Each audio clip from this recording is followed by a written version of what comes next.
सबसे पहले तो अपने आप में ये सुनिश्चित करना कि मुझे संत बनना है, वो एक स्ट्रगल है। हाँ, क्योंकि न्यूरो साइंटिस्ट इतनी बड़ी यूनिवर्सिटी में आप पढ़ाई कर रहे हैं, बड़े बड़े सपने हैं आपके। हिम्मत भाई, इसमें है क्या कि अपने मन को मारना ना, अपने मन के साथ युद्ध करना, वो सबसे बड़ा युद्ध में मानता हूं। तो Agree. अपनी वासनाओं के साथ निपटना, अपने अहंकार के साथ निपटना, तो सबसे पहले तो मुझे ये स्ट्रगल ये आया कि मेरा स्वभाव पहले से बहुत ही एम्बिशियस था।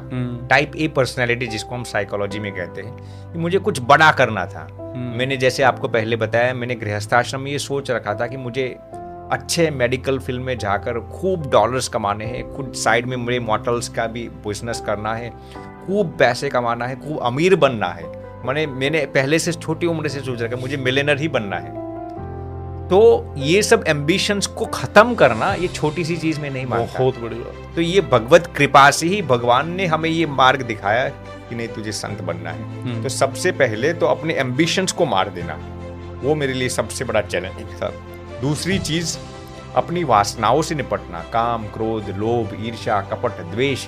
संत बनने के बाद आपको इन सब का त्याग करना पड़ा। ये दूसरा चैलेंज था। जब हमने ये सुनिश्चित कर लिया कि मुझे संत ही बनना है, फिर अपने माता पिता को ये बात कैसे समझाए, वो मेरे लिए इससे भी ज्यादा सबसे बड़ा चैलेंज था जी। क्योंकि इंसान अपने आप के साथ शायद समझौता कर लेता है, लेकिन अपने करीबी लोगों को कैसे समझाए वो। क्योंकि एक माता के लिए तो अपना बेटा ही सब कुछ होता है।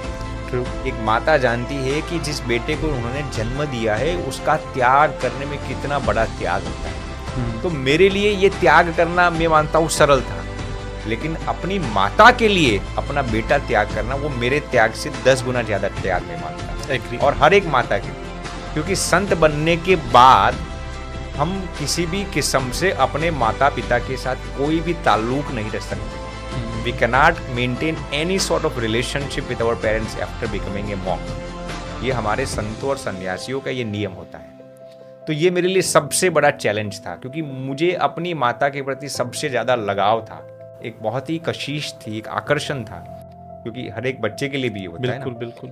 तो ये मेरे लिए सबसे बड़ा I would say Herculean task था। लेकिन परमात्मा की कृपा से हमने उनको जब पहली दफा ये बात बताई, तो हालांकि वो तैयार नहीं थी, लेकिन 4 साल तक हम लगातार परमात्मा की शरण में प्रार्थना करते रहे, और 100% परमात्मा की प्रार्थना से मुझे लगा कि वो धीरे धीरे माताजी कन्विंस हो गई। फिर एक दिन उन्होंने हमें आकर कहा कि बेटा तुझे संत बनना है तो बन, लेकिन मेरी 1-2 शर्त। पहली शर्त तो तू भगवत प्राप्ति के मार्ग से विचलित नहीं होगा, और दूसरी शर्त है कि तू हमेशा दूसरों की भलाई के लिए अपना जीवन यापन करेगा, अपने निजी मनोरंजन के लिए नहीं। तो हमने इस शर्त को मंजूर रखा, और आज भी हर दिन मुझे वो शर्त याद रहती है, और इसी मार्ग पर हम अग्रसर हैं। तो ये हमारे लिए चैलेंजेस थे। ऐसे कई चैलेंजेस थे, मैंने आपको संक्षेप में। समझ, कभी कभी ऐसा नहीं लगता कि पता नहीं सही मार्ग पकड़ा है या गलत मार्ग पकड़ा है? नहीं, कभी ये नहीं लगता। उस बात के हम पक्के हैं, भले ही शरीर के हम दुबले हैं, लेकिन मन के बहुत ही सशक्त हैं। क्योंकि हम ये समझते हैं कि हमने जिस मार्ग को चयनित किया है, वो मार्ग अंधाधुंध होकर नहीं, वो मार्ग किसी के कहने से नहीं, वो मार्ग कोई प्रलोभन में आकर हमने नहीं चयन किया। कभी कभार इंसान जो मार्ग को चुनता है ना, वो दूसरों को कहने से चयनित कर लेता है। तो इसमें हमने किसी की नहीं सुनी, अपने दिल की ही सुनकर संत बने हैं। दूसरी चीज, हमने कोई प्रलोभन में आकर ये पदवी धारण नहीं की कि इस पदवी में आएंगे तो ये मिलेगा, पैसा मिलेगी, शोहरत मिलेगी। वैसे शोहरत तो सब हमने पहले से भी बहुत देख लिया था। तो कोई प्रलोभन में आकर हमने ये चयन नहीं किया ये मार्ग। तीसरी चीज, न तो हमने कोई ऐसे दबाव में आकर किसी के कहने से ये प्रलोभन में आ गए या फिर ऐसा चयनित कर लिया, ऐसा नहीं है।